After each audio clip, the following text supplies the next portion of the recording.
Dipti, I think you had questions too. Absolutely, absolutely, Aisha. Firstly, Elham, it has been such a pleasure to hear you talk because, as a working professional myself, I know how difficult it is, when we are juggling the whole so-called 9 to 5, because it never technically starts at 9, never really finishes at 5. And we still have that fear of, a job loss, not having a plan B, not knowing what to do if our paycheck actually stops. So I'm so happy that you actually accepted our invitation and you've actually shared your journey on how from being, a financial advisor with a leading bank to now you have transitioned into a beautiful, digital business owner.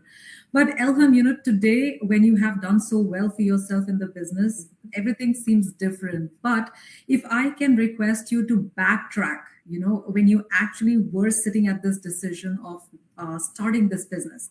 So you had this opportunity that you saw, you got interested, you got intrigued.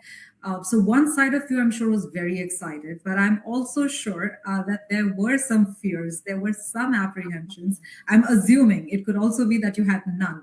But what I would love for you to share with all of us, especially all the moms and the families that are watching us right now or will catch up in times to come, what was your frame of mind from a fear or apprehension standpoint? Did you have anything that was playing on your head? And if you were actually scared with something, Elham, what was it? And how did you, navigate that space and walk away from the fear and take this confident step? Yes, for me, my biggest fear was the fear of judgment because Hmm. many people, they told me you have a good job, you can have promotion to the manager position by the bank. Why Yeah. do you want to quit for something that you don't know what happen in future? Also around the online business or around the online there are always some doubts, some Yeah. feelings, some uncertainty that people around try to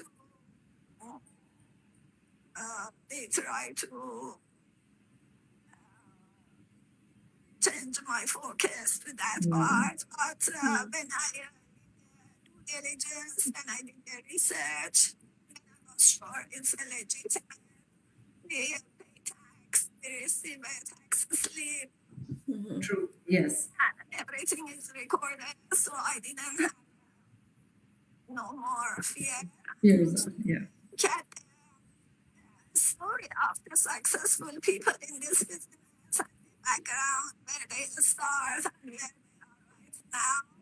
So I said, if they can do it, I can do it.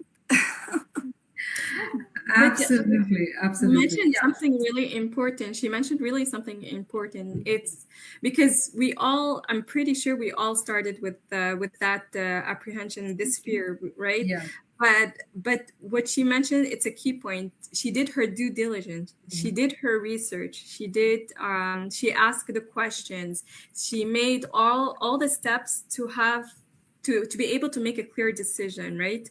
And I think this is because we have tendency to hear what others say, but they never experience this, so how would Yeah. they know? How can they make this conclusion, right?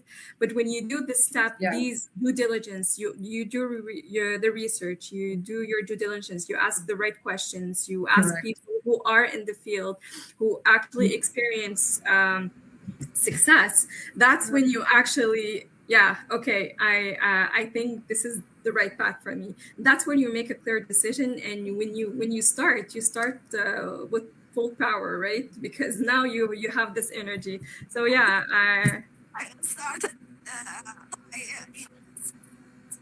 and also wanting because me as an immigrant Yeah. for myself, it took around 5 years when I arrived from my home country to Canada. My Yes. immigration process, it took 5 years.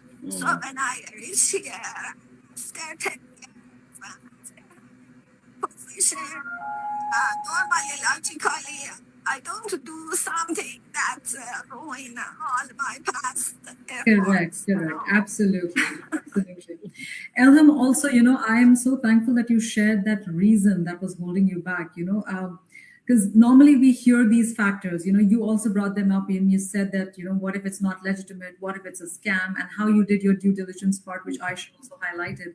But what I'm also very, glad that you brought out in the open is this element of judgment, because there are so many people who are watching us right now who are just holding back.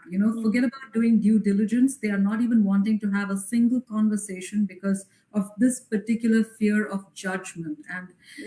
And honestly, Ellen, I'm sure somewhere you'll agree that judgment can be of many forms. Like in your case, right? Like you had a flourishing career, so there were people who felt that this doesn't seem like a smart thing to do. Why would you throw away a career that you worked so hard for and step into something which is like in the online space? Doesn't make sense.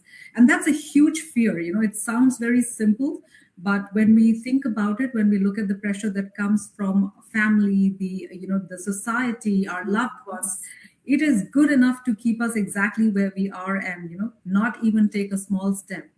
So really, really glad that you gave it a voice and you shared that with our audience, Elvin, because I'm sure a lot of moms, a lot of families will get confidence that we all are just like them. We all had our share of fears, but somewhere we decided to at least have a conversation, find this out, and then decide whether we want to take the next step or stay exactly where we are.